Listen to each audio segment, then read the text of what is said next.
tardes. Las representaciones de alumnos de Administración, Contaduría Pública y Estrategia Financiera, Ingeniería de Negocios y en conjunto con la Asociación de Financieros del ITAM, AFITAM, agradecemos tener en este panel de ética en los negocios las participaciones de tan distinguidas personalidades. Contador Público Certificado Javier García Sabaté Palazuelos, presidente del Colegio de Contadores Públicos de México. Contador, bienvenido. Muchas gracias. Buenas tardes.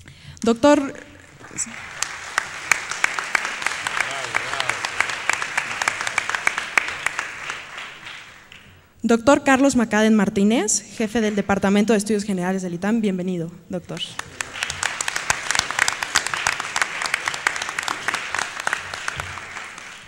Contador Público Certificado Pedro Núñez Rodríguez, presidente nacional del Instituto Mexicano de Ejecutivos de Finanzas, IMEF. Contador, bienvenido. Gracias.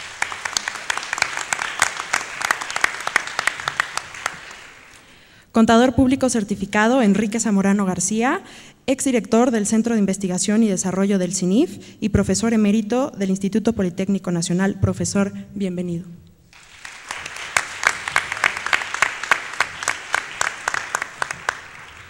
Maestra Yanira Petrides, directora de la Maestría de Contaduría, quien fungirá como moderadora de dicho panel. Bienvenida y te cedo la palabra para el inicio.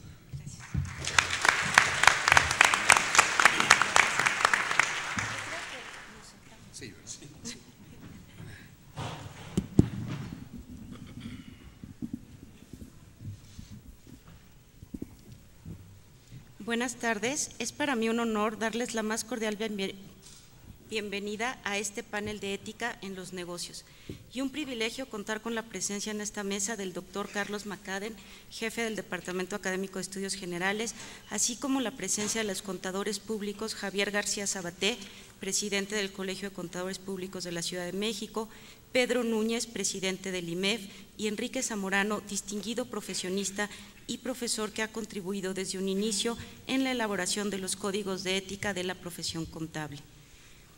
La ética, como ciencia que estudia los actos humanos en cuanto a su bondad o maldad, no es un simple sistema de opiniones, sino un conocimiento verdadero que reflexiona sobre los actos libres de una persona, concreta y singular, como agente responsable de los mismos. El quehacer político y económico de la actualidad exige ser valorado según el lugar que la ética ocupa en las distintas profesiones involucradas. La profesión contable, en este sentido, tiene implicaciones morales debido a su responsabilidad con la sociedad a la cual sirve. Sea en el ámbito público o en el privado, los contadores pueden encontrarse frente a disyuntivas morales de un mundo complejo y en constante cambio, por lo que están llamados a seguir ciertas normas de conducta que guíen su comportamiento profesional. Este panel examina la formación ética y práctica de los contadores en México, reflexiona sobre la necesidad de atender un código de conducta tanto en los negocios como en la práctica contable, así como las ventajas y desventajas de los códigos vigentes en el país y a nivel internacional. Finalmente, se presenta al gobierno corporativo como una forma de asegurar la práctica ética integral con sentido local, regional y global. Muchas personas trabajan solo para vivir y no porque persigan un propósito superior. Su actividad se vuelve rutinaria y el resultado de su trabajo no es fuente de orgullo, creatividad y compromiso personal. En su libro Ética Profesional, el tercer cantero, el profesor Zamorano trata sobre valores. En él se encuentran los conceptos y principios fundamentales de la ética profesional, las responsabilidades y deberes del profesionista ante la sociedad, ante quien patrocina sus servicios y ante la profesión misma. Habla también sobre la formación ética del profesionista, la misión que al respecto tienen las instituciones educativas, los maestros y las instituciones que agrupan a cada profesión. El profesor Enrique Zamorano fue invitado a integrarse al CINIF aceptando la responsabilidad de director del CID del 2003 al 2005. La educación en valores, en tanto que normas de conducta, constituye una necesidad impostergable en la formación académica y profesional. De los códigos de ética profesionales se desprenden una serie de principios y valores que deben formar parte fundamental de la preparación profesional del estudiante. Si bien, por un lado, se puede enseñar y medir el aprendizaje de la ética, no por ello se puede avalar el comportamiento ético del profesionista, ya que éste constituye una decisión personal fundamentada en la integración de los recursos de los que dispone su conciencia de ser y de estar en comunidad. Le damos la bienvenida al profesor Enrique Zamorano. Gracias.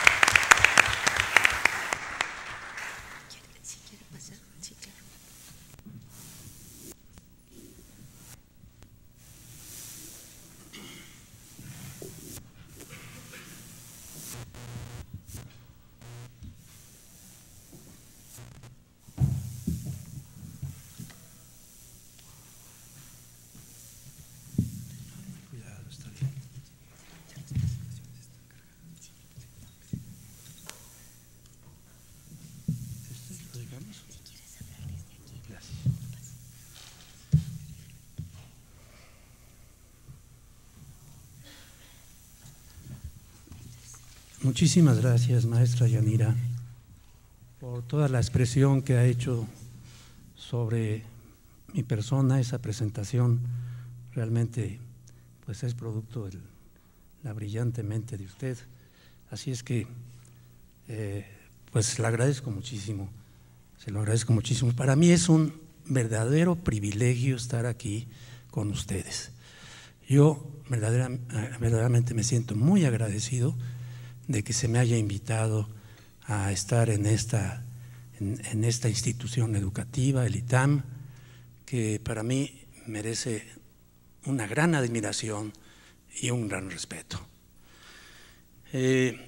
Hace algunos años, no muchos, hace como unos 6 o 7, salió un libro que los autores eran los profesores Collins y Porras de la Universidad de Stanford.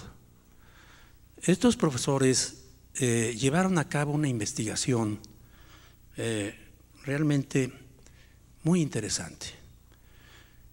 Ellos trataban de determinar el por qué algunas empresas en el mundo tenían un éxito verdaderamente sobresaliente. Estaban en los primeros, en el primero, en el segundo lugar de su categoría, y pues ellos querían saber a qué se debe el éxito. ¿A qué se debe el éxito de una Sony, por ejemplo? ¿Por qué ha tantos años? ¿A qué se debe el éxito también de una Disney, por ejemplo? Pues yo creo que eso es muy interesante, el poder llegar a determinar cuáles han sido los principios exitosos de esas compañías.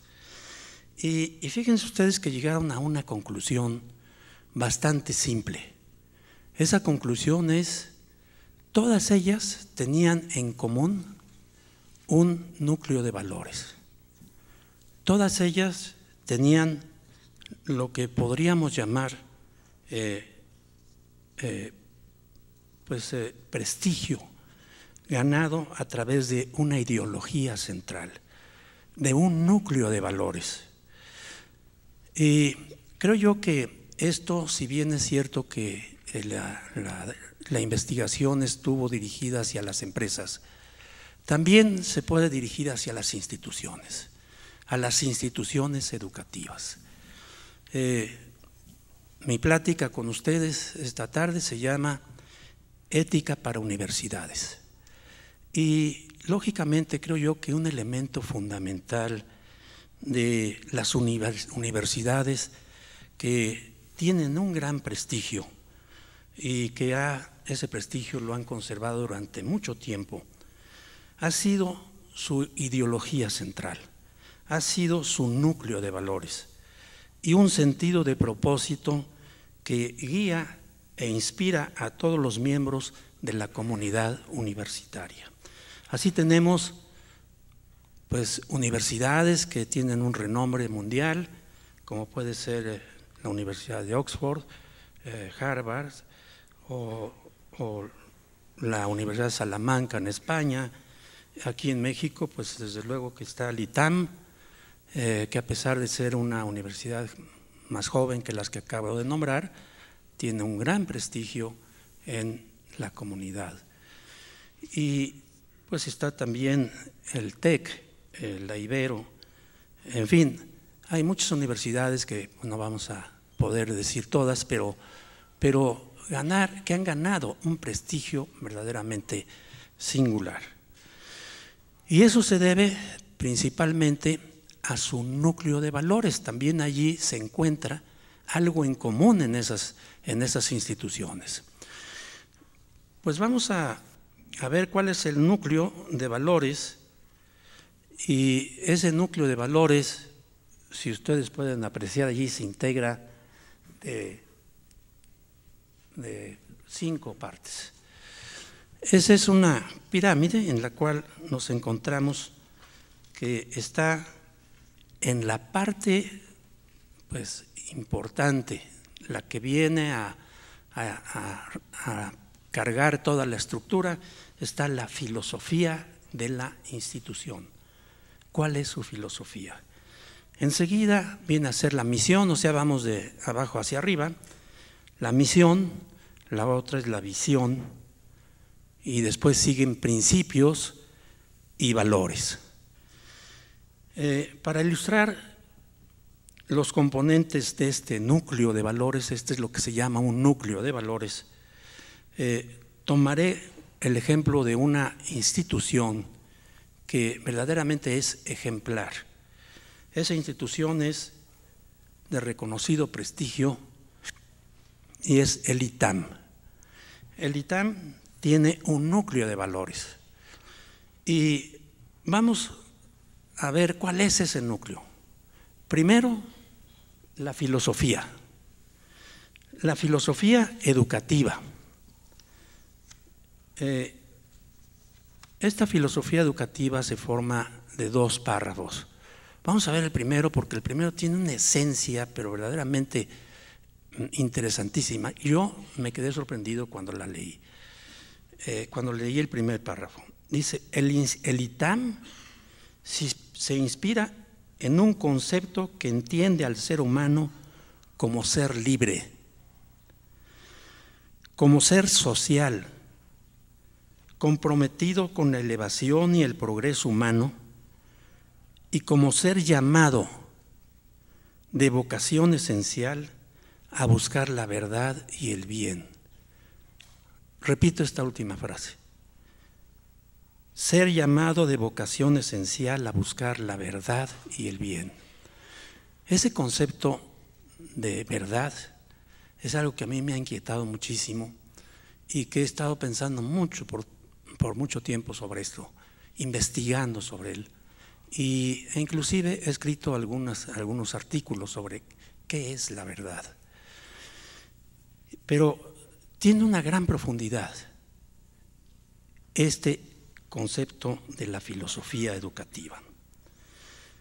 Toda educación, dice en el siguiente párrafo, por lo tanto, debe tender a mejorar al ser humano,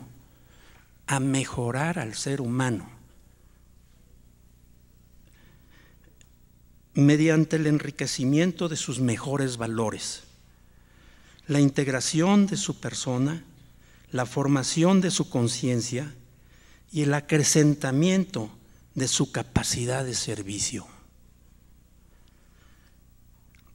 Asimismo, reconoce la obligación que adquiere en el desarrollo de la comunidad en la que actúa, asumiendo su lealtad a México, a sus valores y a sus tradiciones, entendidos como patrimonio colectivo.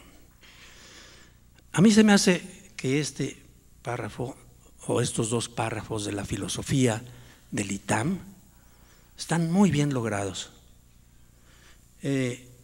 Están inspirados, podría yo decir, en lo que podría ser una reflexión, una meditación de cuál es precisamente la filosofía del ITAM. Después de eso viene, ya aterrizamos un poco a lo que viene a ser la Escuela de Negocios. Y vamos a ver cuál es la misión, que es pues la siguiente parte de la pirámide. La misión en este caso de la Escuela de Negocios. Es muy interesante saber cuál es la misión de la escuela en que están ustedes, en la Escuela de Negocios. Y aquí se forma de 3 partes. Su misión es formar profesionales responsables con conocimientos y sólidas habilidades analíticas y gerenciales competitivos a nivel mundial. Realizar contribuciones intelectuales rigurosas, relevantes y útiles. Mejorar la práctica de la administración y la contaduría en México. Esa es la misión, en 3 simples frases que tienen un gran contenido. Y pues iríamos a la visión para ir complementando el núcleo de valores del ITAM. Nuestra visión, dice el núcleo de valores, de largo plazo, como división académica del ITAM, es ser una comunidad intelectual de aprendizaje compuesta por profesores, estudiantes y practicantes de los negocios, que se enfoca en comprender las organizaciones y mercados de México desde una perspectiva global, con los mejores métodos y conceptos disponibles en el mundo para convertirse en la escuela mexicana líder en la generación y transmisión de conocimientos rigurosos, relevantes y útiles para los practicantes actuales y futuros. Esa es la visión, o sea, cómo se ve hacia el futuro, pero comprende, pues de hecho, a profesores, estudiantes, practicantes y de lo que viene a ser la escuela de negocios. Viene a ser tener los mejores métodos y conceptos disponibles en el mundo para convertirse en una escuela mexicana líder en generación y transmisión de conocimientos rigurosos. Yo la veo muy bien como visión, sin embargo yo también puedo ver hacia el futuro y puedo ver algo que quizás no está aquí, quizás, posiblemente esté comprendida dentro de todos esos párrafos que acabamos de leer, pero yo veo a egresados de esta escuela de negocios bien posicionados en puestos de alta dirección de los negocios en México o en algún otro país, ya que estamos viviendo pues realmente una economía global. Y los veo realmente allá en la cima, porque una visión es ver a las personas hacia la parte más alta, porque no debemos de ver hacia abajo, sino alto. ¿Ves? Ustedes están llevando un camino hacia la cima. No están yendo hacia abajo, sino siempre van progresando de acuerdo con esta misión, con esta visión y de acuerdo con estos valores, este núcleo de valores. Pero yo los veo como unos profesionales brillantes, dinámicos, triunfantes. Eso es lo que yo veo en cada uno de ustedes. Esto posiblemente pudiera ser parte de la misión, perdonen mi atrevimiento de estar sugiriendo algo que está dentro de lo que viene a ser ya escrito aquí en la visión. El ITAM, nos pasamos a los principios. Reconoce 3 principios básicos, creo que esa no la tenemos. La dejamos así, pero reconoce 3 principios básicos como normas de su actividad: la autonomía universitaria, la libertad de cátedra y el sentido comunitario. Son sus 3 principios básicos. Y ahora sí vamos a los valores. En los valores está la verdad, la honestidad, el respeto, responsabilidad, lealtad, integridad y justicia. Son valores que debemos llevar en la conciencia. Son valores que están en los alumnos y que están también en los maestros y en las autoridades de la institución. Pero cabe mencionar que esta lista de valores no es limitativa. Los jóvenes necesitan educación en la paz y la solidaridad, en el respeto a la naturaleza y al medio ambiente, o sea que podrían incluirse muchos más. Sin embargo, no debe confundirse la descripción de un conjunto de valores con la adopción de una cultura ética. Una cosa es dar una lista de valores y ahí está, y dice unos son nuestros valores que forman parte de nuestro núcleo de valores, y ahí quedan. Sin embargo, nadie les hace caso. Eso no puede ser. Para que funcione unos valores como estos, para que funcionen es necesario que se lleven en la conciencia de cada uno de nosotros, de cada alumno, de cada profesor, de las autoridades. Y todo mundo debe tener la tendencia a respetar esos valores. Todo mundo debe pensar, hablar y actuar de acuerdo con esos valores. Debe llevarlos a sus ámbitos, como es el trabajo, la familia, la escuela, o sea, a todos los ámbitos que ustedes tengan de vida, deben llevar esos valores. Los valores deben de quedar inscritos en la conciencia de cada quien. Eso es lo que forma una cultura ética. Eso, y que cada quien tenga un respeto por esos valores. Esto, desde luego, ustedes también lo pueden ver a lo que viene a ser la empresa. La empresa también debe tener un núcleo de valores.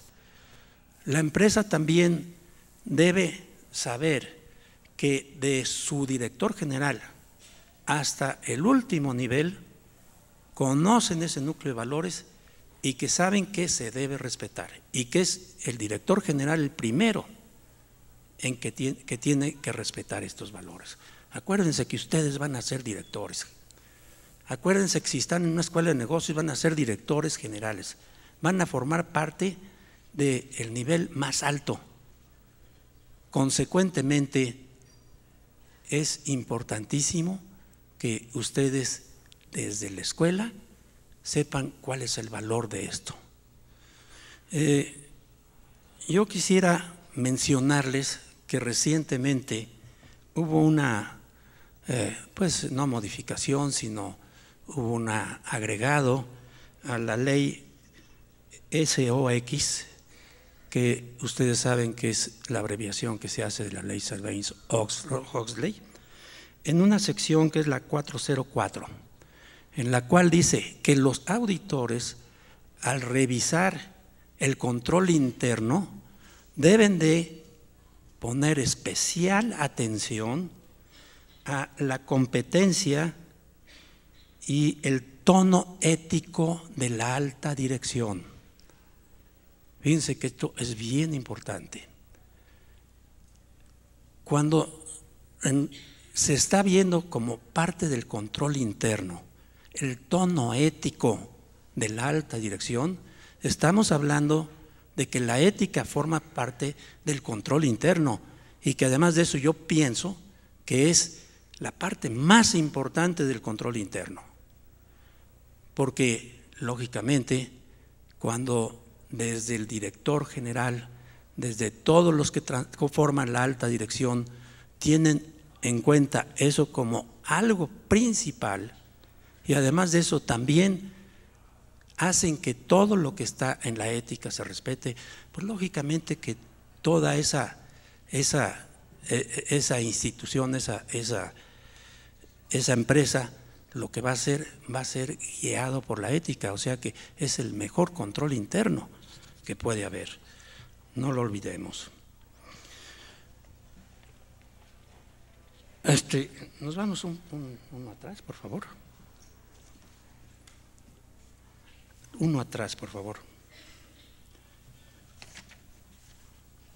Este es un concepto que es de un libro que se llama La Gran Ruptura, que es de Francis Fukuyama. Utiliza como metáfora el término capital social. El término capital social de la siguiente manera, de una manera diferente a la que nosotros con la formación financiera tenemos.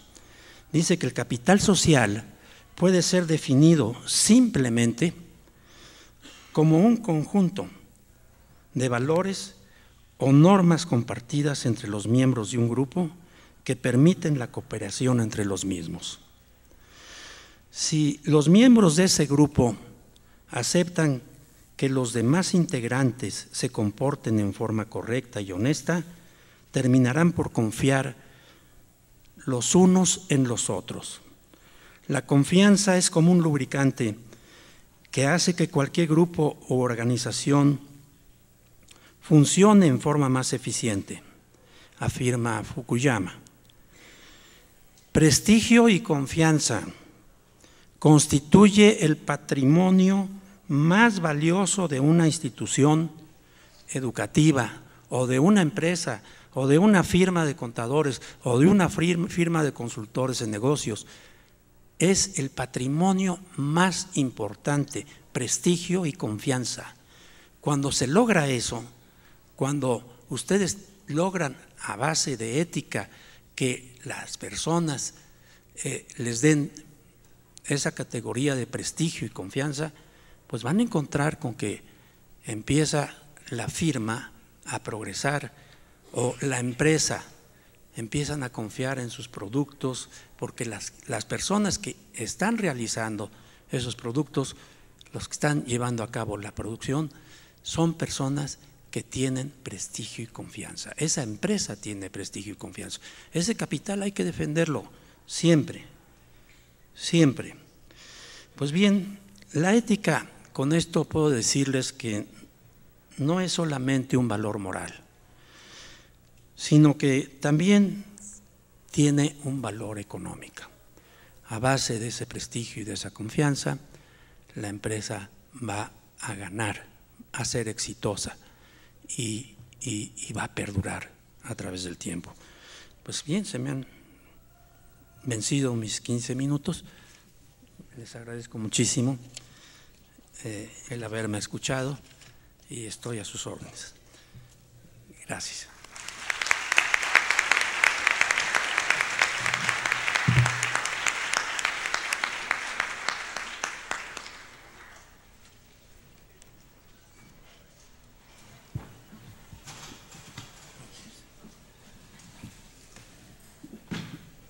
Muchísimas gracias, profesor.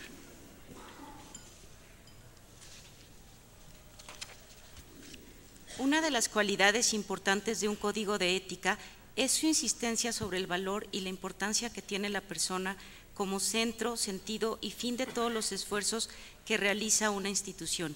Es decir, su preocupación está en fundamentar un sistema de valores cuyos contenidos no sean simplemente cumplidos en una apariencia exterior, sino que se asuman y experimenten en congruencia con la vida diaria. Así, mediante el establecimiento de un código de ética, la profesión contable declara su intención de cumplir con la sociedad, de servirla con lealtad y diligencia y de respetarse a sí misma. Nos acompaña el contador público certificado Javier García Sabaté, socio desde 1980 del despacho García Sabaté Castañeda Navarrete. Es miembro del Colegio de Contadores Públicos de México, en donde actualmente ocupa el puesto de presidente. Ha sido presidente también de la Comisión de Principios de Contabilidad, miembro de la Junta de Honor y miembro del Comité Ejecutivo. Es miembro del Instituto Mexicano de Contadores Públicos desde 1982, ha participado en el Comité Ejecutivo Nacional por 3 años y en la Comisión de Estatutos, la Comisión Representativa ante las Administraciones Generales de Auditoría Fiscal Federal y la Comisión Representativa ante la Comisión Nacional de Seguros y Fianzas. Es comisario y consejeros de empresas del sistema financiero, comerciales, industriales y de servicios, consejero de distintas instituciones con fines no lucrativas. Damos la bienvenida al contador público certificado Javier García Zabate. Gracias.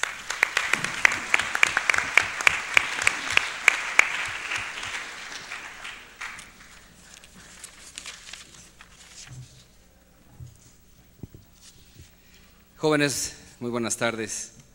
Un gusto estar aquí con ustedes, estar en esta prestigiada institución, compartiendo algunos conceptos que son muy interesantes. Pero quisiera empezar agradeciendo a la Escuela de Negocios por esta honorable invitación, a mi persona y al Colegio de Contadores Públicos a quien represento. Maestra Yanira Patrides, muchísimas gracias por la invitación. También me complace muchísimo y para mí es un privilegio y una distinción y un honor estar sentado hoy ante tan distinguidos panelistas, junto con el contador Enrique Zamorano, amigo y entrañable maestro, con el contador Pedro Núñez, muy buen amigo, presidente del IMEF, y con el doctor Carlos Macaden, un gusto también estar aquí contigo, Carlos, esta tarde. Nos preocupa muchísimo a todos nosotros siempre materias como los impuestos, como las finanzas. Ahorita estamos preocupadísimos, hoy en la tarde presentan el paquete económico al Congreso, lo estará presentando el licenciado Carstens y el presidente de la República. Nos preocupan aspectos importantísimos como son la contabilidad, como son la auditoría, pero son aspectos materiales. Y la verdad es que le damos muy poca importancia a lo esencial, a los aspectos de valores y de ética. Yo les diría, jóvenes, tengan mucho cuidado. La ambición, el dinero rápido es muy atractivo. Hoy todos creemos que ese es el chiste, de estar aquí, hacer dinero rápido, tener cosas materiales. Créanmelo, ese no es el camino. Eso nos aleja de los valores y en la medida que nos aleja de valores nos hace seres humanos pobres. En la medida que vivimos en los valores nos hace seres humanos ricos en nuestra persona. Y yo creo que eso es a final de cuentas lo que verdaderamente vale, no las cosas materiales que van y que vienen. Yo felicito al ITAM que inicie esta semana de negocios con un panel de ética. Es un tema que es tabú, es un tema que simplemente el escuchar, vamos a hablar de ética, ya nos da flojera. Oye, pues yo quisiera mejor que nos hablaran de cosas más materiales. Felicito al ITAM que estén tratando estos temas tan importantes, tan trascendentes, sobre todo jóvenes, de veras, en un país escaso de valores. Hoy lo que nos tiene a México de espaldas contra la lona es la falta de valores. Qué bueno que ustedes desean mejorar ese aspecto en su vida personal. Felicidades.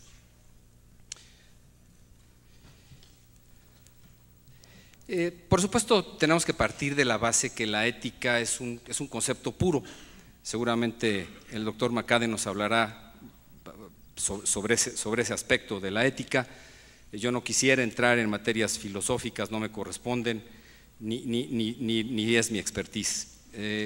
Y por supuesto, al ser un concepto tan puro, tan elevado, no puede estar sujeto a reglamentación. Y nosotros, las gentes de negocios, siempre queremos todo que sea 1 más 1 sea 2 y que todo cuadre y que todo sea por el librito y que todo lo podamos medir tangiblemente. La ética no se mide tangiblemente. Sin embargo, a final de cuentas, como seres humanos, sí requerimos de cierta reglamentación, porque si no tenemos en blanco y negro las cosas, pues quedarían en el éter, ¿no? Quedarían en el ambiente y no podríamos tampoco ni siquiera platicar de ellas. Es por eso que en un afán de ofrecer una mayor garantía en la actuación profesional, sobre todo del contador público, y para ayudar a normar la conducta en la práctica profesional, es que las organizaciones que encabezan a la profesión, que agrupan a la profesión de la contaduría pública, deciden emitir un código de ética para el contador público, que es lo que me toca hablarles a ustedes. A mí me pidieron que hablara sobre el código de ética de los contadores públicos. Ustedes saben que existe una organización muy importante, sin temor a equivocarme, reconocido no por nosotros, sino reconocido por otras organizaciones y por las propias autoridades de este país, que la organización contable, la profesión contable, es la profesión mejor organizada que existe en México.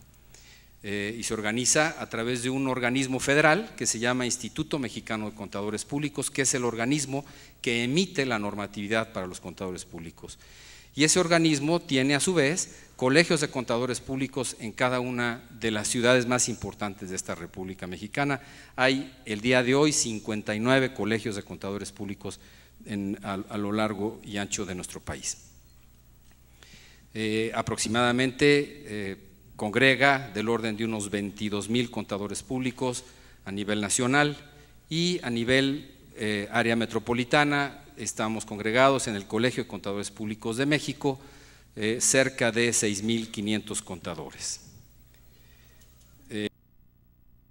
Una cosa importante, esa congregación es voluntaria, de ninguna manera es obligatoria, y por eso llama la atención que 22,000 contadores de manera voluntaria estén afiliados al Instituto Mexicano de Contadores Públicos, sobre todo en un país en donde somos gregarios, sobre todo en un país en donde le damos poca importancia a la agrupación.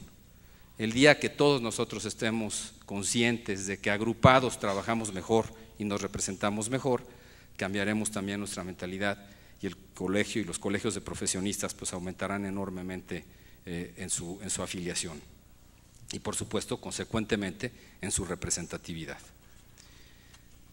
Este Instituto Mexicano de Contadores Públicos establece y elabora el código de ética. Más o menos se viene estableciendo ese código desde la década de los años 20, se empieza a hablar ya de la necesidad de hacer un código en la profesión. Nosotros acabamos de cumplir el año pasado 100 años del primer contador público en México. Entonces, el Colegio de Contadores Públicos es el organismo metropolitano y es el organismo que se encarga entonces de aplicar directamente con sus socios todas estas normatividades que tenemos. El Instituto Mexicano de Contadores Públicos también, para que se den ustedes una idea, norma también en relación con las normas de auditoría y las normas para atestiguar, también emite la normatividad en relación a la certificación de nosotros los contadores públicos y de lo que hemos denominado nuestra norma de educación profesional continua, todas ellas obligatorias para los contadores públicos que estamos afiliados. De esa manera, cuando yo me afilio al colegio, me obligo a cumplir con esa normatividad y me obligo entonces a cumplir con el código de ética de los contadores públicos. Y por supuesto estoy definitivamente requerido de cumplir con esa normatividad e incluso en el caso de ser castigado si no la cumplo. Y existen sanciones para quien no cumple con esa normatividad. Y en los colegios existen lo que denominamos juntas de honor, que es un grupo de contadores públicos que precisamente estudian los casos en donde puede haber algún incumplimiento a las normas de ética y lo sancionan. El contador público además de estar sujeto a esa obligatoriedad directa de nuestro instituto, también está sujeto a otros códigos de ética, porque a final de cuentas está inmerso en un mundo de negocios. Yo siempre he dicho, la carrera de contador público es la mejor carrera para enfrentar los negocios. Lo digo y lo sigo afirmando. Entonces el contador público es una persona que está inmerso siempre en los negocios. Entonces, a su vez, nuestro Instituto Mexicano de Contadores Públicos está regido a nivel internacional por una organización mundial, que es la International Federation of Accountants, que es el IFAC. Es un organismo normativo y existe también emitido por ese organismo un código de ética mundial. Lo conocemos como el Código de Ética de IFAC.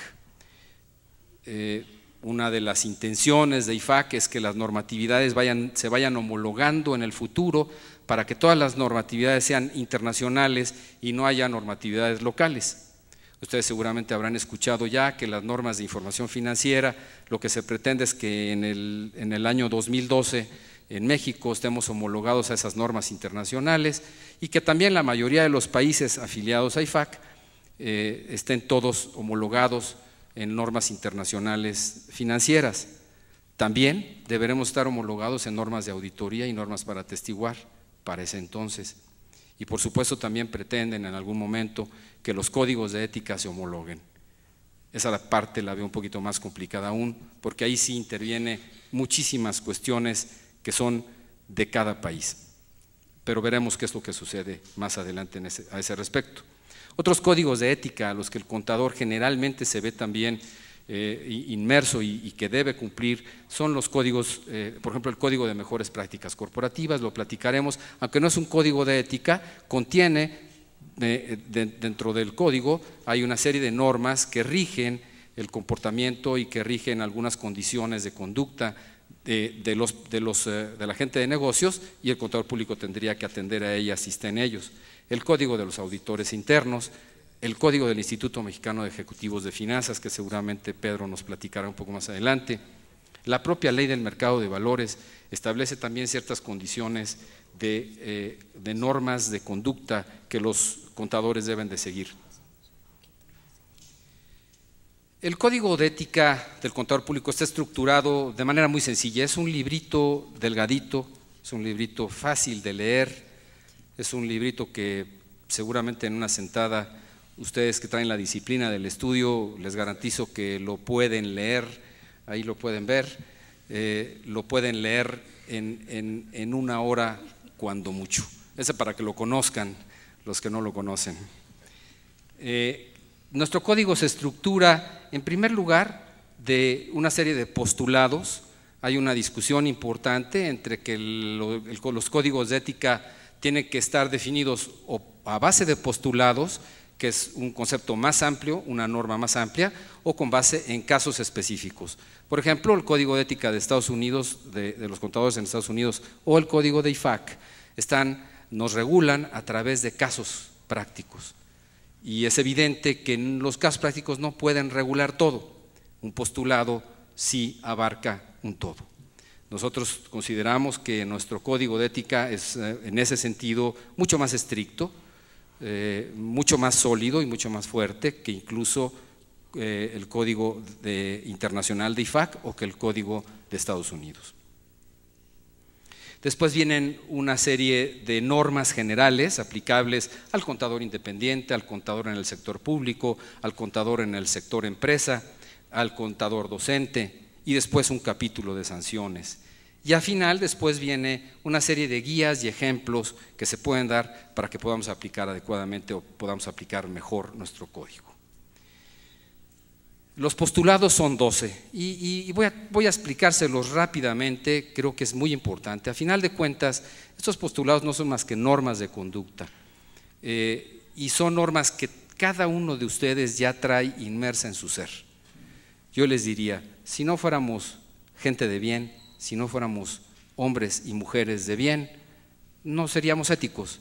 Y yo lo que puedo percibir en esta universidad, en esta institución, y lo que veo y lo que tengo enfrente de mí son a hombres y a mujeres de bien. Y por lo tanto considero que todos ustedes son éticos y que esto que les voy a decir no es nada nuevo, simplemente se los voy a recordar. El primer postulado es que se refiere al alcance del código y bueno, evidentemente lo que quiere decir es a quién contempla este código. Después, una serie de postulados relacionados con las responsabilidades que tiene el contador público hacia la sociedad. Después, las normas que amparan las responsabilidades hacia quien patrocina los servicios de un contador público, las relaciones de trabajo y los servicios profesionales del contador público y finalmente las responsabilidades hacia la profesión. El postulado número 1 es la aplicación universal del código. Esto es aplicable para todos los contadores públicos, afiliados o no al colegio. Evidentemente, los que estamos afiliados al instituto tenemos la obligación objetiva de hacerlo, pero la verdad de las cosas es que es aplicable a todos los contadores públicos. También es aplicable a las firmas de contadores públicos, ya sean mexicanas o extranjeras, y contadores públicos mexicanos o extranjeros que estén practicando en México. Esto es sin importar qué tipo de actividad o especialidad tenga el contador público, ya sea independiente, ya sea empleado de una institución, ya sea un empleado público, e incluso si ejerce alguna otra profesión. Si, por ejemplo, hay un contador público y que también es abogado, deberá atender siempre a su código de ética de contador público. Los postulados relacionados con las responsabilidades hacia la sociedad. Yo les diría, el postulado número 2 es la independencia de criterio. Y aquí vienen estos que son los más discutidos y los más conocidos y los que probablemente durante la sesión de preguntas y respuestas podamos intercambiar algunos conceptos. Independencia de criterio. Aquí, esencialmente, lo que quiere decir esto es que tenemos obligación de ser imparciales en nuestras opiniones, estar libres de conflictos de intereses.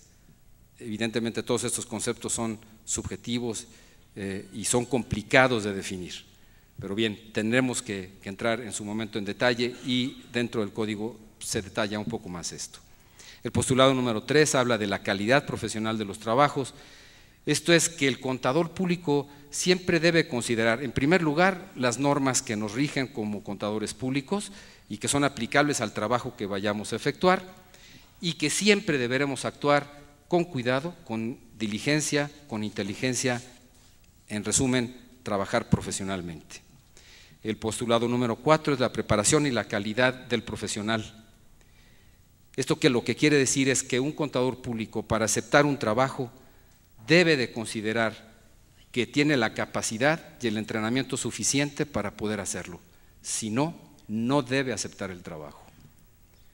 La responsabilidad personal considera que el contador público siempre debe aceptar su responsabilidad por los trabajos que él en lo personal realiza o por los trabajos que él supervisa. La responsabilidad es hacia quien patrocina los servicios, es el postulado número 6, son los siguientes 4 postulados, habla del secreto profesional. Esto lo que significa es que el contador público está obligado a no revelar por ningún motivo y bajo ningún concepto, en beneficio propio o en beneficio de terceros, evidentemente tampoco en perjuicio de ellos, hechos, datos, circunstancias, situaciones que hubiera conocido y que hubieran ocurrido durante su ejercicio profesional. Cuando existe autorización expresa de su patrocinador, sí puede entonces revelar hasta lo que el patrocinador le autorice a revelar. Se acuerda hace un momento el maestro Zamorano hablaba del prestigio y la confianza. Creo que el contador público se ha ganado ambas, prestigio y confianza, justamente con todos estos postulados. Creo que el contador público es de las gentes que mejor guarda los secretos profesionales. En materia del postulado número 7, obligación de rechazar tareas que no cumplan con la moral, el contador público evidentemente deberá rechazar cualquier trabajo que vaya en contra de la moral, que sea inmoral. No importa, jóvenes, que dé mucho dinero, no importa que les dé mucho nombre, no importa que ese trabajo les dé una bonita posición y les permita lucirse ante los demás. Si el trabajo es inmoral, no lo acepten. Su conciencia después, si lo hicieron, se los va a castigar. Deberemos de tener lealtad hacia el patrocinador de los servicios. El contador no puede aprovecharse de ninguna situación que pueda perjudicar a quien contrató sus servicios.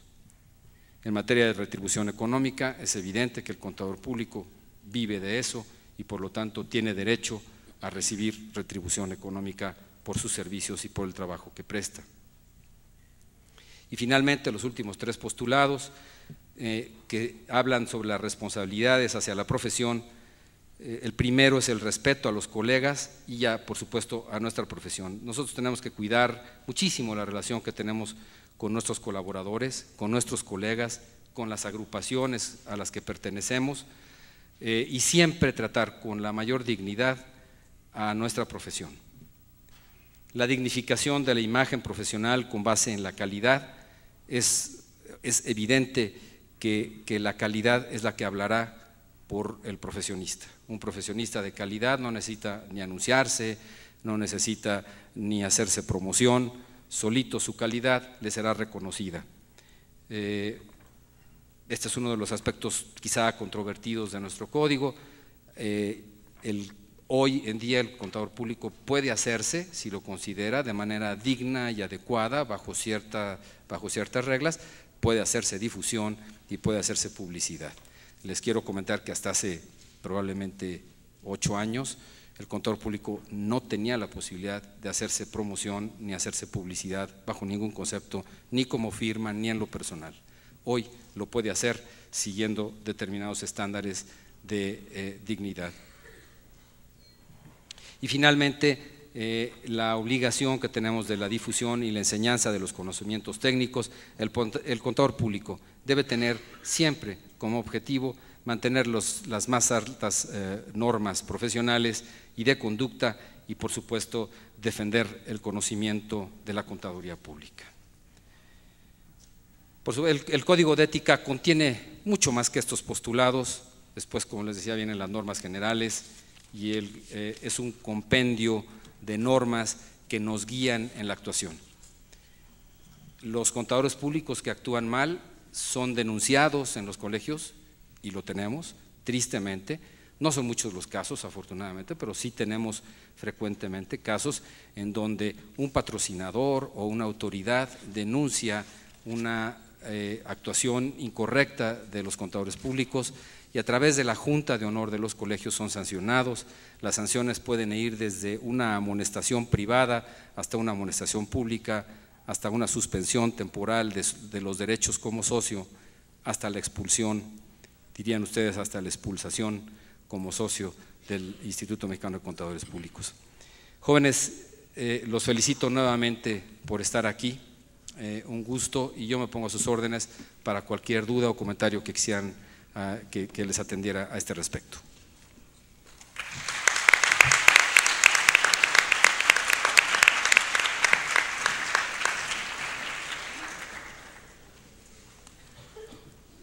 Muchas gracias. Bueno, ahora hablaremos sobre gobierno corporativo. Pedro Núñez, presidente del Instituto Mexicano de Ejecutivos en Finanzas, el IMEF, es contador público por la Escuela Bancaria y Comercial.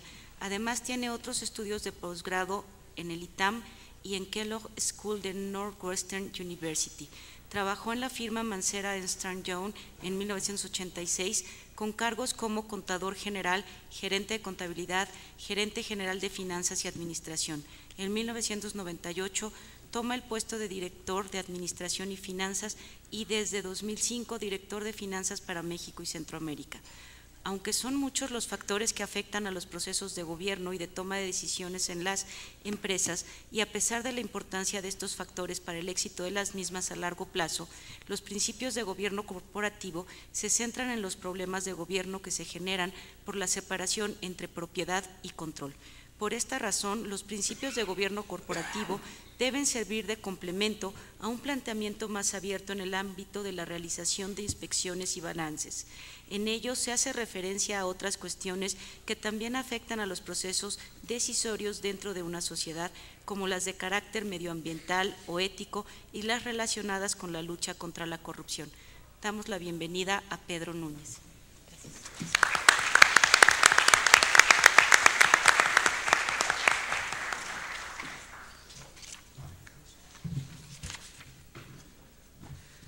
Muy buenas tardes, jóvenes. Muchas gracias por la invitación, gracias al ITAM por hacerlo.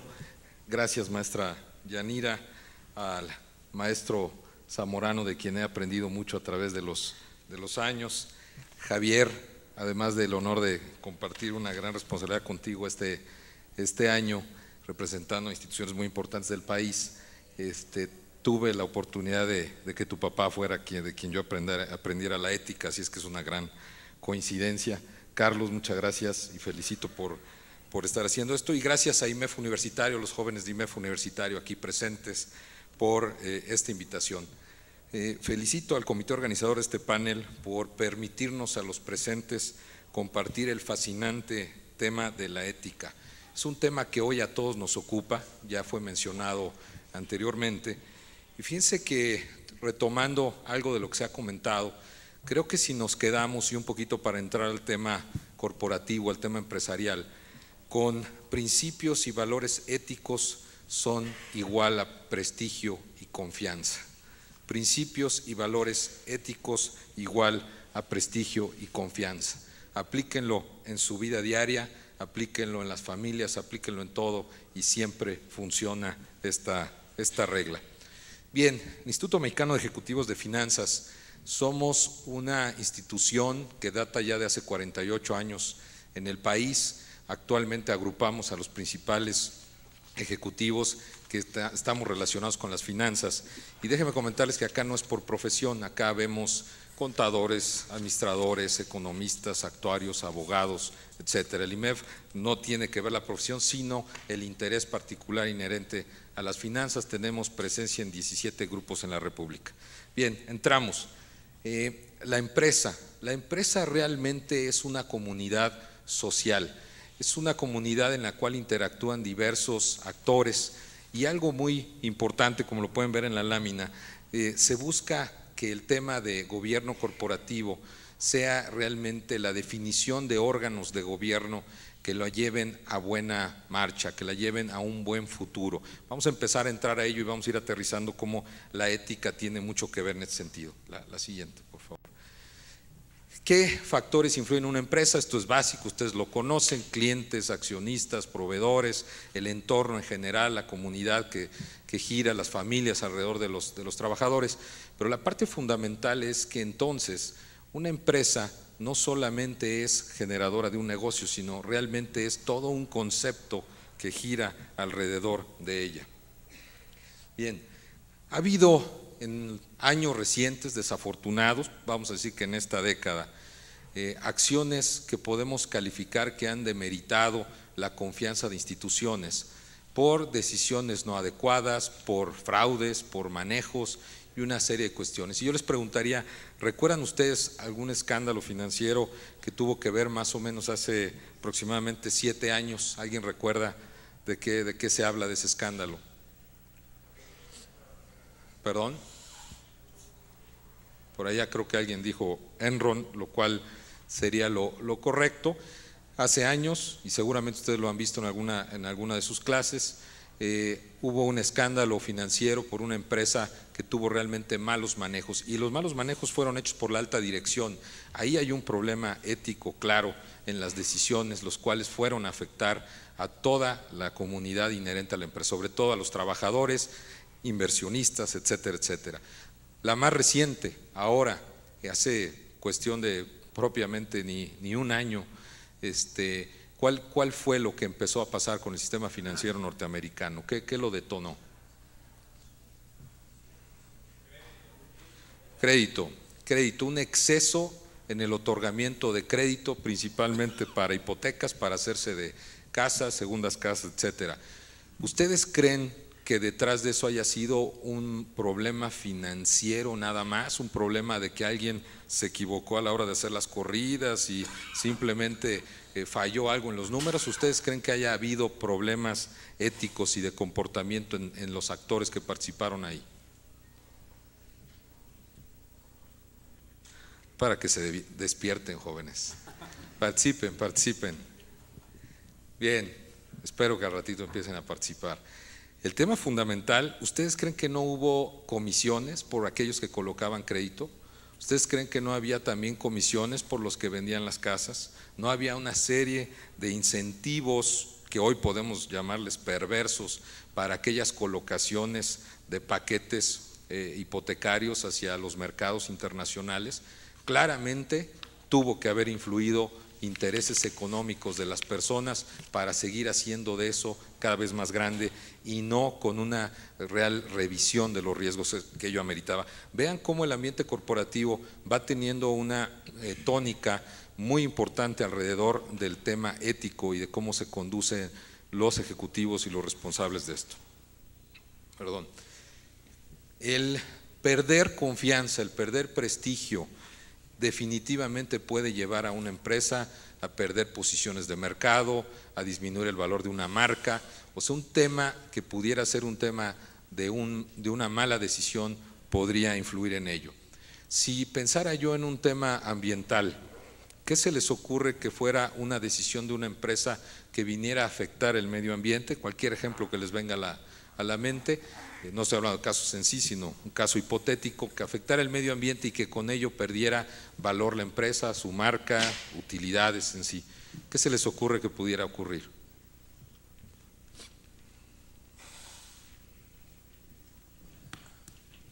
¿No? Bien, estoy haciendo mi máximo esfuerzo para… Creo que voy a tener que decirles que hace 3 días estuve en otra universidad y estaban muy participativos. Pues sí, hay que encontrar la fórmula. Bien, el tema fundamental, imagínense una empresa cuyos directores estuvieran de acuerdo en que a lo mejor la eliminación de residuos a través de la cañería fueran a contaminar, no sé, un río, una laguna. Finalmente, ¿ustedes creen que los directivos de esa empresa estén ajenos a que están contaminando eso? Auténticamente no son ajenos. Si ustedes fueran los directores, los miembros de un consejo de esa empresa, ¿qué recomendarían? Fíjense lo importante de esto. Si hoy esa empresa es ganadora, tiene utilidades, es realmente muy prestigiada, etcétera, muy probablemente podría decir sigamos así. Si se hace con ética, la recomendación de ustedes sentados en esas sillas sería: señores, instrumentemos, invirtamos en algún sistema de filtración que evite que se vayan esos residuos, aprovechemos, reciclemos, etcétera. Y curiosamente esa inversión va a producir mayores utilidades en el corto plazo. El efecto es totalmente inverso, pero muchas veces el empresario no necesariamente tiene esa conciencia, y eso es parte de lo que nos lleva el gobierno corporativo. Por favor, la siguiente. ¿Qué busca el gobierno corporativo al establecer órganos de gobierno que realmente contribuyen a la empresa?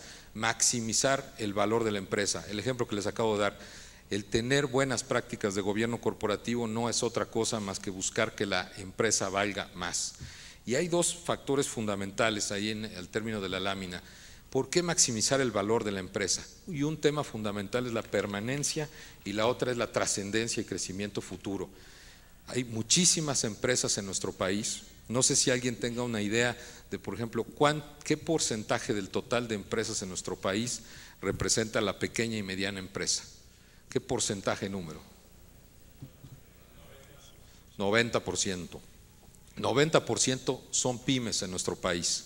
Esas pymes generalmente son empresas familiares, inclusive si nos vamos al 10% de empresas grandes, muchas de ellas son familiares si lo analizamos. Pero vámonos a la pequeña y mediana empresa con una estructura familiar, con conceptos familiares. Si cambia de generación, está comprobado que al cambio de generación prácticamente más del 50% de las empresas desaparecen, es decir, de padre a hijo. Cuando se hace ese cambio, las empresas desaparecen. ¿Por qué? Porque ya no se manejaba igual, porque el conocimiento se había quedado en la generación anterior, las relaciones, etcétera, etcétera. Y si llega a pasar de la segunda generación, se va a la tercera, prácticamente solo el 10% de las empresas sobrevive. Quiere decir que México es muy corta. ¿Por qué? Por no saber darle continuidad, permanencia a los conceptos, al negocio, y no nada más depender de las personas. Y gobierno corporativo va mucho hacia este concepto. Bien, pasamos a la siguiente. Para lograr establecer buenas prácticas en México, desde el año aproximadamente 1999, el Consejo Coordinador Empresarial se dio a la tarea de construir un código de buenas prácticas corporativas, llamado el Código de Mejores Prácticas Corporativas. Esto nace de las empresas, nace de esta intención, pero tomando como base recomendaciones de la OCDE, de forma tal que se tomaran principios ya probados, existentes, y que estas prácticas se fueran replicando a nivel mundial en las empresas. Bien, este código no distingue si son empresas de índole mercantil, civil, asociaciones. La idea es que una buena práctica corporativa se aplique a cualquier empresa, institución, sin distingo de a qué se dedique. Y por otro lado, a veces nos quedamos con la idea que una buena práctica de gobierno corporativo sea solamente para las grandes empresas, las empresas que son públicas, las que cotizan en las bolsas del mundo, la de México, y la realidad es que no. Cada vez más la tendencia es a que las buenas prácticas se apliquen en todas las empresas. Bien, hay diferentes bases del por qué se necesita un buen gobierno corporativo, ustedes lo pueden ver ahí en la lámina. Hay realmente la racionalización del negocio como una parte fundamental de la empresa. Por otro lado, la colaboración y compromiso como parte de la comunidad que está ahí. El tema de la participación y legitimidad, sobre todo en términos de los accionistas, que son el otro factor que influye. Del negocio. Todo ello en su conjunto debe de englobarse para tener buenas prácticas de gobierno corporativo. Bien. Los órganos de gobierno, principalmente, no único, el Consejo de Administración. El Consejo de Administración se vuelve vital para establecer buenas prácticas de gobierno corporativo. En nuestro país, en el mundo, pero ahorita en nuestro país estamos pasando etapas de pasividad donde se hablaba de consejos de administración ceremoniales. Era muchas veces solamente en papel, muchas veces solamente convocar a los amigos, a los compadres a una reunión probablemente una vez al año, a veces con un poquito más de frecuencia, y cubrir el requisito de decir tenemos un acta de consejo. La realidad es que eso ha venido cambiando a ir a un enfoque de realmente una preocupación y ocupación de lo que se está tratando en la empresa y tratar de llegar al tercer escenario, que es la de dirección colegiada, donde un equipo integrado puede tomar decisiones, las puede discutir, y ese equipo colegiado no necesariamente tener que ver con los intereses de la empresa. Lo habrán escuchado de consejeros independientes, es decir, personas que no tienen ningún interés en una empresa, no son accionistas, no son empleados, no son absolutamente nada, de forma tal que sus opiniones no van a llevar ningún tipo de interés o conflicto al tomarlas o al opinarlas, por favor. Bien, el Consejo de Administración va a representar todos los intereses, la parte de accionistas, la parte de la comunidad en general, va a tratar de aterrizar cuáles son las mejores alternativas, las mejores decisiones, y siempre tratando de hacerlo de forma tal que logre preservar y lograr la continuidad del negocio. Ese debe ser el principio básico, obviamente apegado a principios y ética, el Consejo de Administración. ¿Cuál es el valor de un Consejo de Administración para una empresa? Y aquí es muy interesante. No es solamente, aquí viene el tema de maximizar el valor, no es solamente tenerlo por tenerlo. Si ustedes ven, nace como una estructura de gobierno. En el segundo punto empieza a marcar las directrices de la empresa, es decir, el plan estratégico debe pasar por el Consejo de Administración, cuál es la visión futura, hacia dónde se quiere ir, cuáles son las medidas que se van a tomar. Después la eficacia y eficiencia operativa, realmente se están ejecutando o no los planes que se definieron como estrategia. Después viene la confianza para todas las partes involucradas, el tener un buen Consejo de Administración y sobre todo si hay independencia en el mismo, va a generar confianza en todo lo que es la comunidad que esté alrededor del negocio. Esta parte es fundamental, el tema 5, acceso a fuentes de financiamiento. Estuvimos reunidos en IMEF hace no más de un mes con la Asociación de Bancos de México, preguntando por qué la banca no está impulsando el financiamiento a las empresas. Y en una charla bastante prolongada y muy interesante, uno de los temas fundamentales que tiene hoy la banca en nuestro país es que hay muchos negocios muy buenos, que generan grandes utilidades, que generan mucho flujo de efectivo, que tienen capacidad de pago sin lugar a duda, pero el problema es que cuando aplican la solicitud, estas empresas no tienen ni siquiera unos estados financieros confiables, no tienen realmente sustento corporativo, el consejo de administración no necesariamente genera la confianza que se debe tener, y además, inclusive si a eso le aumentamos que a lo mejor no están actualizados los pagos de impuestos, hay un gran problema. No es un tema financiero, no es un problema de poder prestar el dinero, es un problema de falta de confianza en esa empresa. Hay que apoyar a las empresas a que vayan adoptando gobierno corporativo, y eso les va a abrir puertas, y el ejemplo es este del financiamiento. La legitimidad y representatividad y equilibrio de poderes, accionistas minoritarios, mayoritarios, se logra con un consejo de administración lograr ese balance, y finalmente una conciencia institucional. Muchas veces se habla de que cuando una empresa tiene ya un gobierno corporativo es porque se logra institucionalizar, ya no hay intereses particulares, sino todo es consensado y actuado como una misma institución. La que sigue. Bien, ¿cuáles son las responsabilidades de la empresa? ¿Hasta dónde llegan estas responsabilidades? Por favor. Anteriormente había opiniones de que una empresa era solamente para generar negocios, para generar utilidades. Después han venido ya pronunciamientos de que la empresa no solamente es para el negocio y la utilidad, sino también para hacer un bien social, para tratar de coadyuvar a todo lo que es la comunidad que le rodea. Y aquí vamos a ver, empezar a entrar a este tema, por favor. Bien, el tema de responsabilidad social se vuelve hoy importante para las empresas. No puede haber buen gobierno corporativo sin atender temas de responsabilidad social para toda la comunidad que está alrededor de la empresa. La que sigue. Los temas sociales en términos de competitividad son importantes. A veces creemos como empresa que meternos en programas de responsabilidad social solamente son costos y no necesariamente ayudan. ¿Ustedes creen que las empresas que son competidoras, pongan ustedes dos refresqueras, Coca-Cola, Pepsi-Cola, quien de ellas haga mayor programas de responsabilidad social ayudando a comunidades indígenas, fomentando la educación en lugares muy apartados, el tema de dar donativos pues no sé, orfanatos, etcétera? ¿Creen ustedes que les ayude a mejorar el posicionamiento de su marca o nada más es un costo para la empresa? ¿Perdón?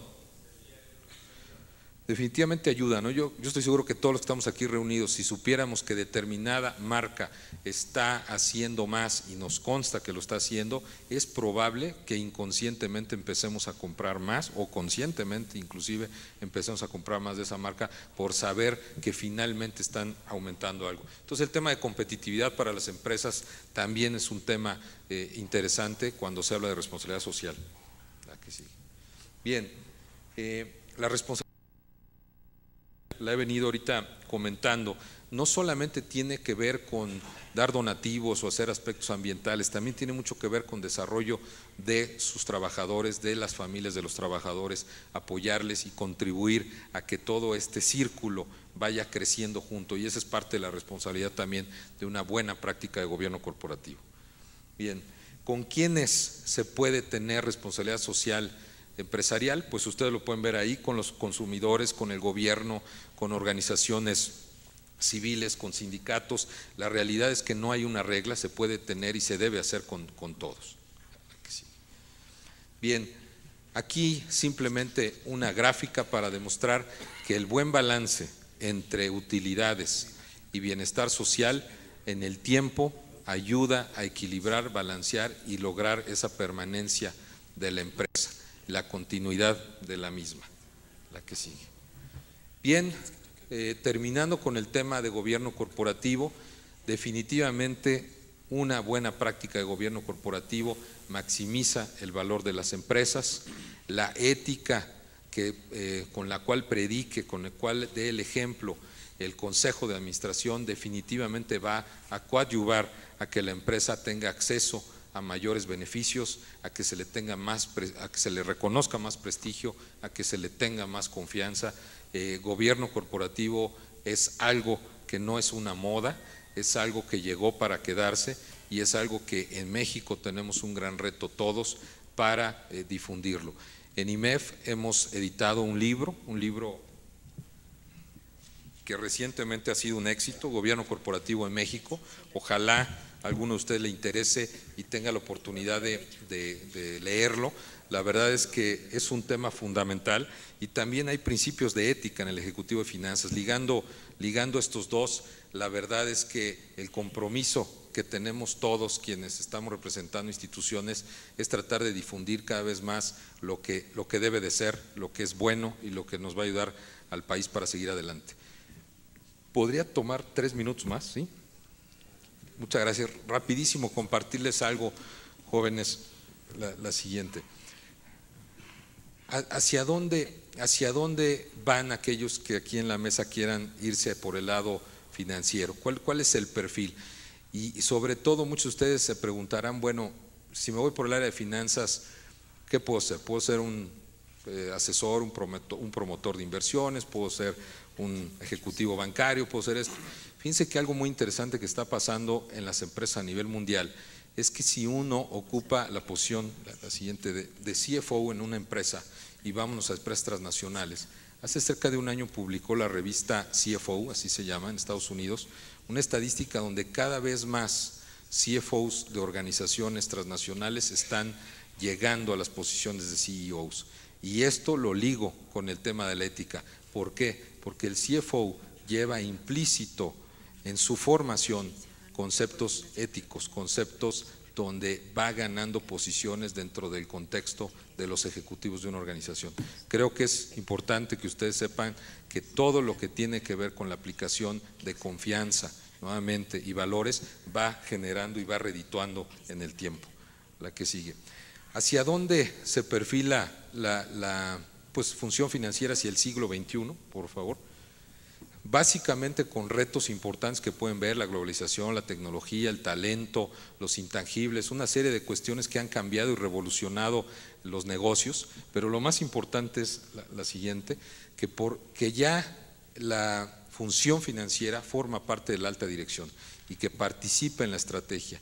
Ya no es aquella función de estar haciendo un trabajo de escritorio, de estar todo el tiempo detrás de ahora una computadora, llamadas. La realidad es que ahora va mucho más y todo está en función a cómo actuemos cada uno de nosotros. Si somos proactivos, si buscamos cómo aportar y maximizar a la empresa, definitivamente la función va en ese camino a ser líderes y a poder posicionarnos como parte de la alta dirección. La que sigue. En IMEF estamos pidiendo a todos los jóvenes universitarios que tengamos un compromiso con los principios de ética. Ya se ha mencionado todo, bien se decía antes que es difícil hablar de ética, es un tema que a veces pensamos que es aburrido, pero quienes estamos hoy de este lado de la mesa les podemos decir que hoy es actual y que hoy quien no actúe así, la verdad está prácticamente rezagándose y muy probablemente quedándose sin posibilidad de desarrollarse. Convivan con ello, realmente vivan con valores y principios éticos. Por otro lado, también estamos impulsando el civismo fiscal. Ayúdenos a que este país cambie con un convencimiento claro de que todos tenemos que pagar impuestos. Habemos muchos otros que estamos peleando qué impuestos se deben de pagar. Ese es otro tema. ¿Cuál es lo justo? ¿Quién lo paga y cómo lo paga? Pero lo más importante es que todos generemos una convicción de pagar impuestos. No enorgullecernos por no haber pedido el comprobante, me ahorré el impuesto y no presenté impuestos, me lo ahorré, etcétera, sino realmente un compromiso que todos vayamos generando en nuestras familias, en nuestras empresas, la convicción del pago de los impuestos. Y finalmente ya las crisis son temporales, estamos viviendo un gran problema como país, históricamente a nadie de los que estamos aquí nos había tocado vivir algo. Lo bueno es que todas las crisis son temporales, hay grandes oportunidades y lo que debemos de ver es cómo encontrar las oportunidades, salir adelante y creemos que el país va a ir por buen camino hacia adelante. Muchas gracias.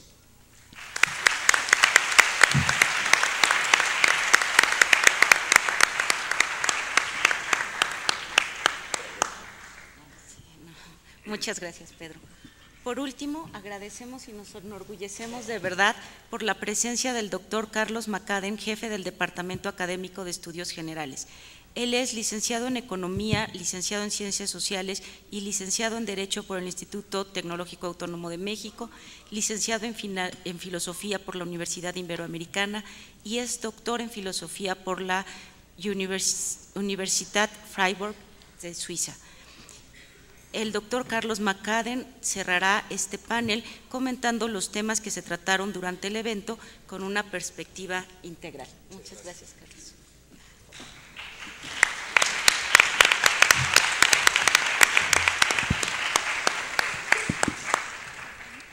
Buenas noches, es para mí un honor estar aquí. Yanira, muchas gracias por la invitación, muchas gracias a la Sociedad de Alumnos. Para mí, como filósofo especializado en cuestiones éticas, no solamente es un honor, sino particularmente es una sorpresa estar aquí. Debo confesar que los contadores, desde su nacimiento, han tenido una preocupación ética, pero no todos los que han seguido la profesión de contadores han tenido esa preocupación. Y creo que es debido a básicamente 2 o 3 hechos importantes, como ya se mencionaron: la crisis de prestigio y de confianza con Enron y luego con el quebranto de Arthur Andersen, que parece ser que ya no se puede ni mencionar ese nombre. Y por otro lado, el exceso de crédito y los incentivos perversos a los que hacía referencia Pedro Núñez, que han generado la crisis en que nos vemos inmersos hoy en día. La pregunta es, ¿qué puede decir la ética en una ceremonia de conclusión, en un acto de conclusión en cuestiones éticas? Ustedes lo han oído, que lo dijera yo como filósofo habría sido completamente indiferente, pero lo han dicho 3 magníficos contadores, representantes de instituciones que se ocupan de eso y les hacen ver el valor de la ética. Ustedes lo saben, en sus cursos el departamento tiene una formación humanística muy importante, ya de alguna manera lo señalaba el profesor Zamorano, sorprendido por nuestra filosofía educativa, nuestra misión, y creo que si supiera lo que hacen ustedes en clase, de ideas, etcétera, etcétera, estaría todavía mucho más sorprendido, como lo estaban ustedes cuando entraron a esta institución el primer día. Todavía les puedo arrancar una sonrisa cuando decían, bueno, yo que tengo que leer a Platón, Aristóteles, San Agustín, Santo Tomás, en sus textos, y además pasar exámenes y discutir al respecto. Papel, maestro Zamorano, sino que hay todo un departamento de estudios generales que se ocupa de eso y de lo cual hablaré en un momento. Entonces, parece ser que renace para los contadores el tema del juicio profesional en la toma de decisiones, en el análisis de los actos humanos que involucran la inteligencia y la voluntad y que determinan la responsabilidad. Parece ser que los seres humanos son principio de sus actos en los negocios también. Y de alguna manera sus actos o engrandecen o empequeñecen su dignidad como seres humanos.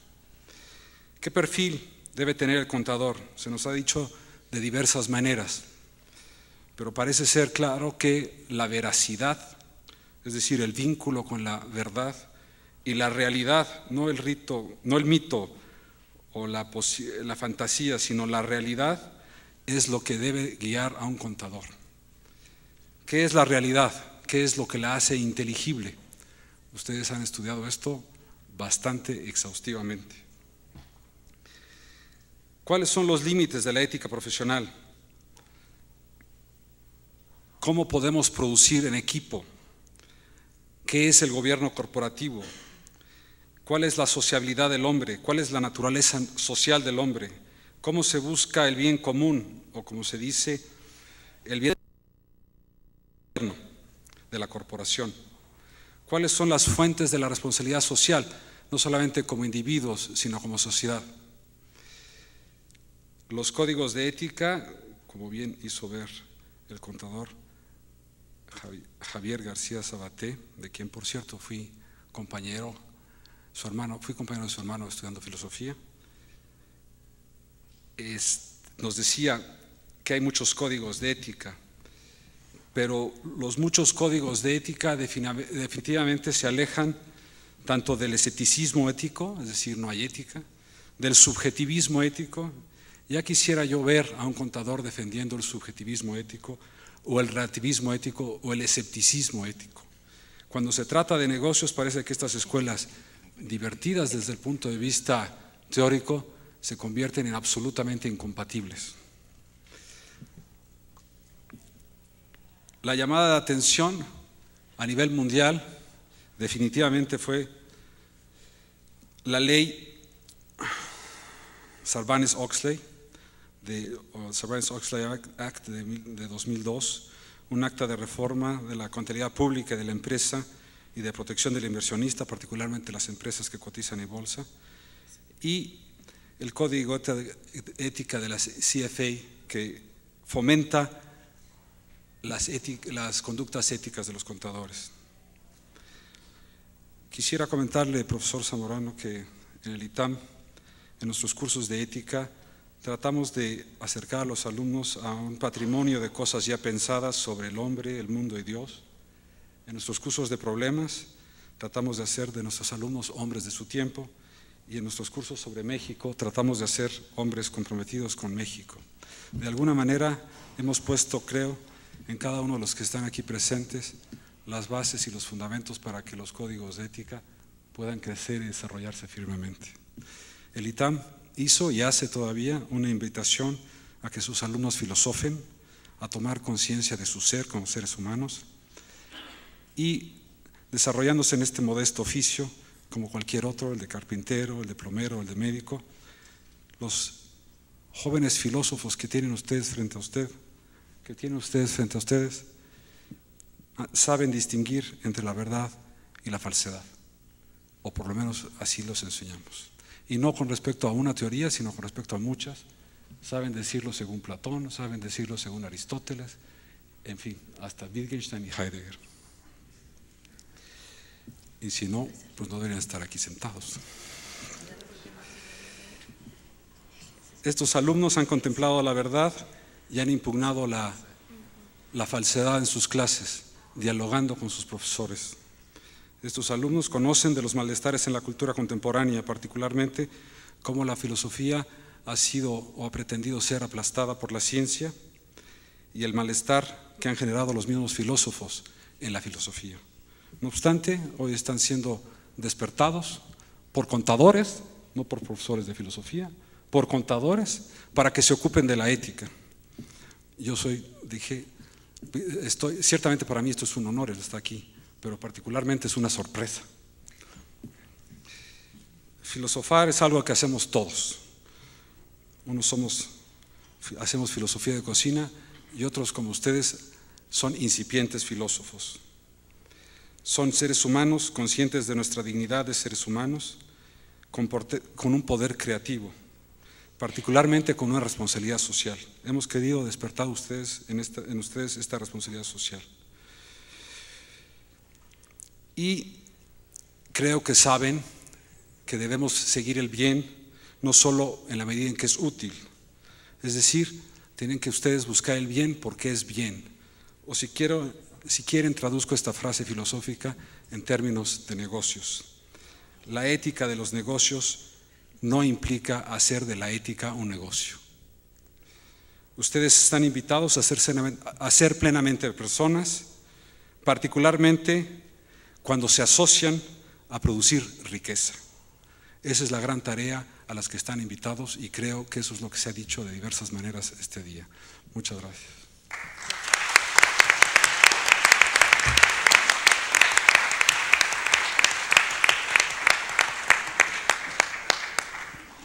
Muchas gracias, Carlos. Pues ahora tenemos una sesión de preguntas por parte de ustedes que nuestros panelistas amablemente les responderán.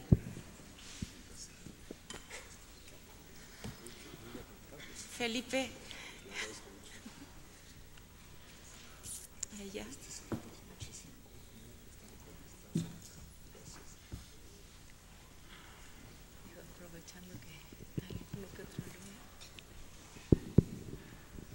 Hola, buenas tardes.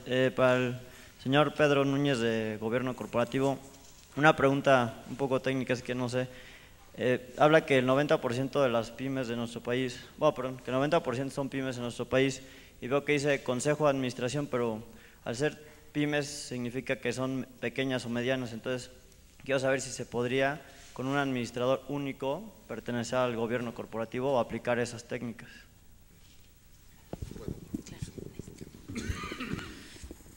Sí, mira, el tamaño de la empresa no es determinante para poder contar con órganos de gobierno. Obviamente serán reducidos en la medida que lo sean.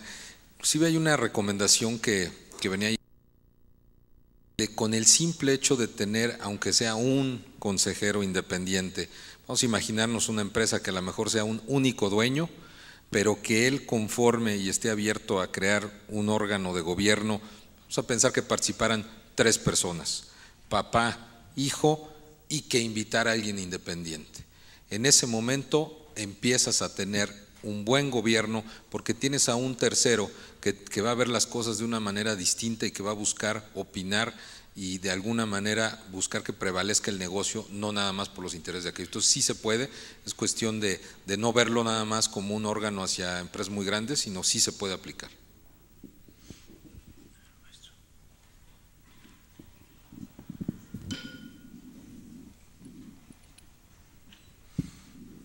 Yo solamente quisiera reafirmar, quizás en relación con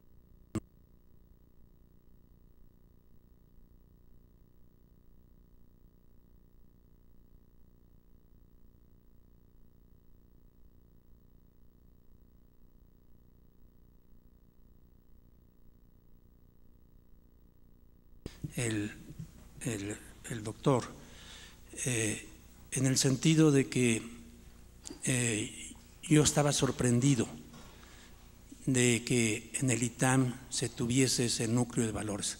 Más que sorprendido, estoy muy bien impresionado, pero muy bien impresionado porque se tiene en el ITAM un núcleo de valores y una filosofía que está muy bien estructurada y que francamente yo felicito a la institución y también a ustedes por estar dentro de esto, dentro de esta filosofía de educación, educativa, porque seguramente todo esto lo van a llevar ustedes a la práctica.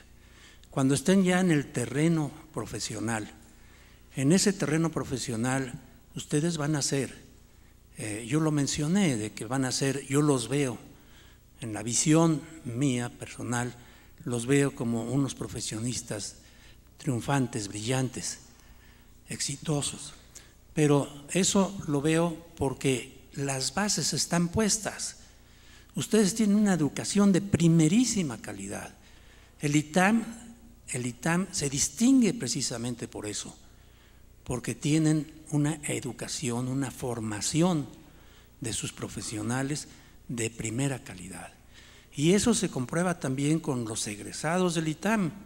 Son profesionistas muy bien posicionados, son profesionistas que son pues realmente muy solicitados y creo que todo eso está en las bases que se han puesto aquí. Yo realmente estoy muy bien impresionado de esa filosofía, muy bien impresionado de ese núcleo de valores, de ese centro de valores que los guía a ustedes en una sola dirección. Y por eso es por lo que pienso que ustedes serán profesionistas muy bien calificados.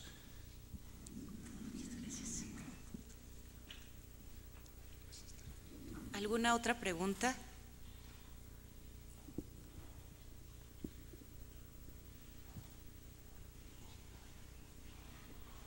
¿No? ¿Hasta allá atrás?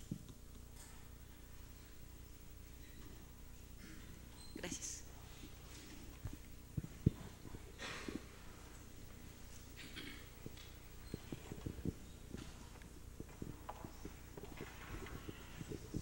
Sí, mi pregunta es para Pedro. A propósito del gobierno corporativo y del contexto mexicano del que estamos hablando, por una parte es claro que no muchas empresas ejercen el gobierno corporativo, Pero por otra, yo te preguntaría, ¿cómo podemos, una vez que empezamos a establecer esas estructuras dentro de las empresas, no caer en un exceso de este corporativismo? ¿Cómo no hacer los elefantes pesados que no van a poder reaccionar ante elementos tan cambiantes del contexto en el que se desenvuelven?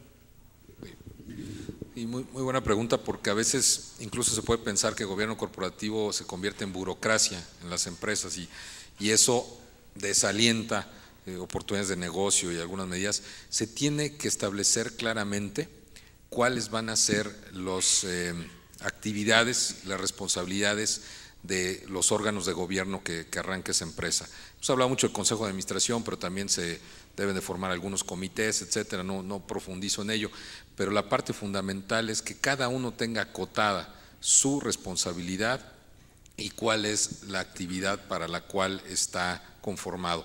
Si se logra acotar eso de una manera sencilla, sin darle tantas atribuciones, no se vuelve burocrático.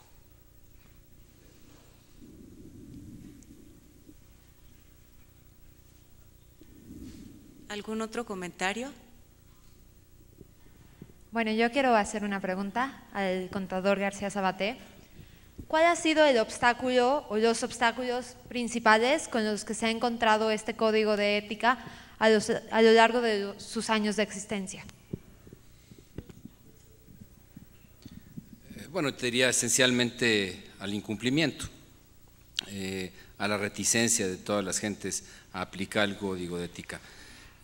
Como nos establecen normas en algún momento estrictas, por ejemplo en materia de difusión, por ejemplo en materia de cotización de honorarios, por ejemplo en materia de conflicto de interés, acarrea esto graves problemas que quizá ahorita ustedes no los alcanzan a percibir, pero por ejemplo, les voy a poner el caso, el Código de Ética establece que una firma que tiene asesoría no puede hacer auditoría,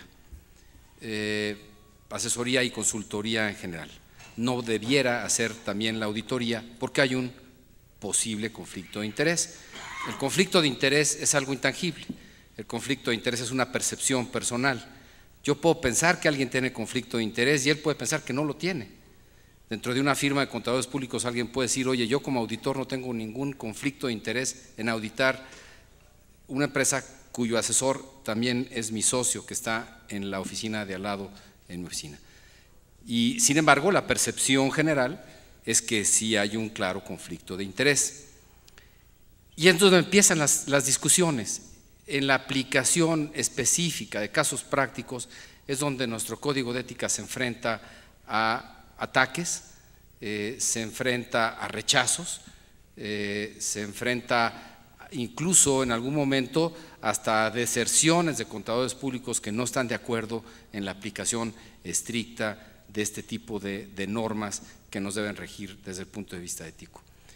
Yo te diría que esos son los principales obstáculos a los que el Código de Ética se ha enfrentado mucho a lo largo de muchos años, porque el Código de Ética tiene muchísimos años de venirse aplicando y contadores públicos que incluso se han salido del colegio de contadores o del instituto porque no están de acuerdo en que no se puedan hacer, por ejemplo, publicidad en algún momento, ¿no? Entonces, el hacerse publicidad se consideraba que si no se hacía de alguna manera digna, adecuada, respetuosa, podría denigrar la profesión y hubo mucha gente que se salió del colegio precisamente por eso, ¿no? La aplicación de normas subjetivas, a final de cuentas, y de normas de percepción siempre conllevan un serio conflicto. Sin embargo, a final de cuentas, la verdad, las normas éticas han venido prevaleciendo a lo largo del tiempo y ahí está nuestro código de ética prevaleciendo ante todos esos embates. Muchas gracias.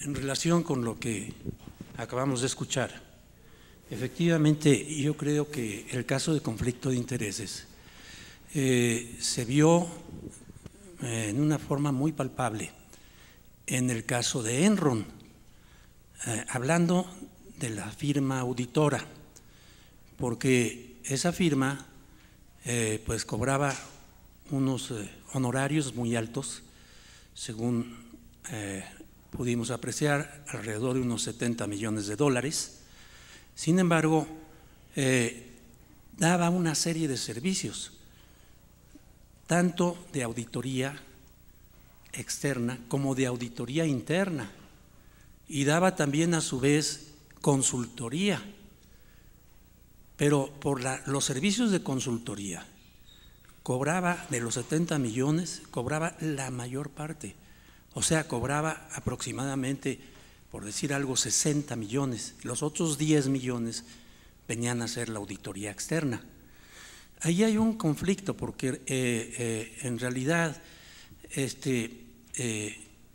existe interés creado en que ellos no pueden llegar a sacrificar esos 70 millones de dólares porque exista algún problema que tratara de darse salvedad en un dictamen, porque la misma empresa Enron diría no te admito la salvedad, y posiblemente también la propia firma estaría pues muy dispuesta a seguir los lineamientos que le está imponiendo la empresa en sí. Ahí existe un claro conflicto de intereses. Yo creo que Enron desde luego es un caso que se presta mucho estudio desde el punto de vista de ética y desde el punto de vista también de finanzas. Hubo decisiones financieras verdaderamente muy, digámoslo, equivocadas, o más que equivocadas, fueron decisiones financieras que cometieron engaño, es decir, que llegaron al engaño en sí, en lo que viene a ser la información financiera. El factor central yo creo que fue sin duda la carencia de una cultura ética en la empresa, que es de lo que hablábamos hace un momento,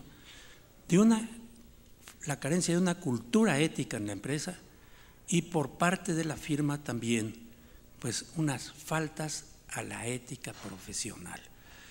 Se combinaron allí y pues originaron un caso verdaderamente dramático.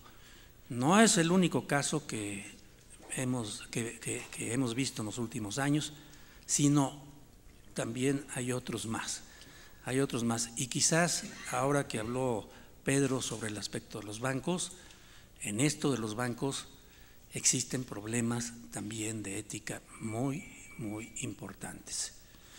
Los bancos reciben dinero de los depositantes, de todos nosotros, de los cuentavientes. Esos son sus recursos, y esos recursos los invierten mal, los invirtieron en riesgo, o sea, inversiones de riesgo, porque pues invertir en préstamos hipotecarios a personas que no tenían la solvencia, inclusive por ahí escuché que los invertía en un segmento de personas, les daba préstamos a ninjas.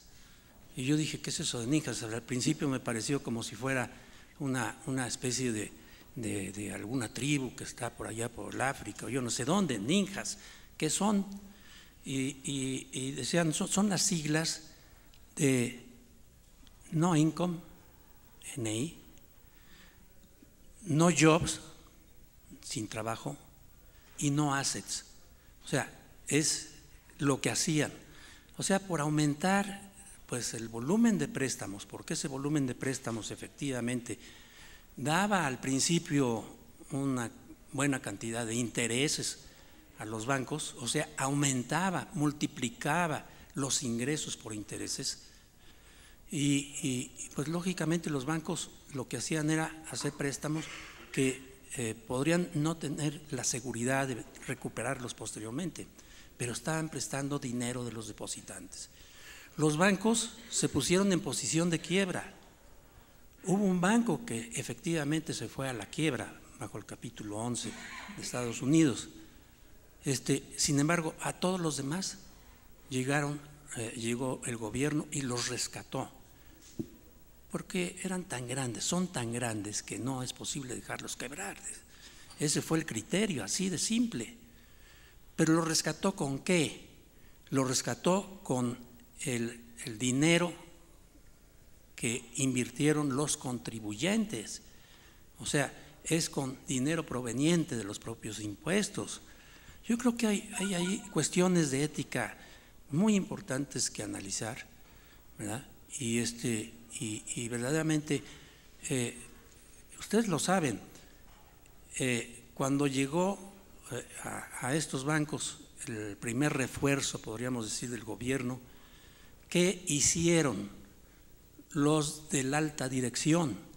Los de la alta dirección dijeron: vamos a pagarnos nuestros bonos de eficiencia. Y se pagaron bonos multimillonarios de eficiencia a las gentes que conformaban el alta dirección. Eso es para que ustedes sepan que no solamente en la Cámara de Diputados de México se cuecen habas, sino que también por allá. La verdadera razón es de que ¿cuál eficiencia? Cuando tenían a los bancos quebrados, los tienen. Lógicamente esto yo creo que debe hacernos reflexionar de que efectivamente existen muchos problemas de ética dentro de los negocios. O sea, escuela de negocios. Ustedes que se están enfilando a ser los profesionales de egresados de esta escuela, deben tomar muy en cuenta estos problemas. Pues muchas gracias. Con esto cerramos este panel de ética. Gracias.